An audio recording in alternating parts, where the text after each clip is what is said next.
मध्ये हरित क्रांती घडवण्यासाठी स्वर्गीय आमदार बाबासाहेब कानवडे यांनी सन 1996 साली एकरूप उपसा सिंचन योजना मंजुरी घेऊन या योजनेच्या कामाला सुरुवात झाली।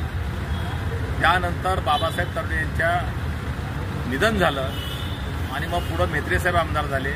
मेत्रे साहेबांच्या कालावधीमध्ये या योजनेला थोडाफार निधी आला, परंतु पुढे ही योजना सुधारित प्रशासकीय मान्यतेमध्ये अडकून पडली आणि 2015 साली देवेंद्र फडणवीस यांना कोल्हापूर धरणावर मी स्वतः निमंत्रित करून या योजनेचं महत्त्व पटवून दिलं आणि त्या योजनेला सुधारित प्रशासकीय मान्यता घेऊन 48 कोटी रुपये खर्चाच्या मंजुरी घेतली आणि मग या योजनेच्या कामाला सुरुवात झालं व सन 2020 मध्ये या योजनेचं प्रथम टेस्टिंग होऊन चाचणी झाली।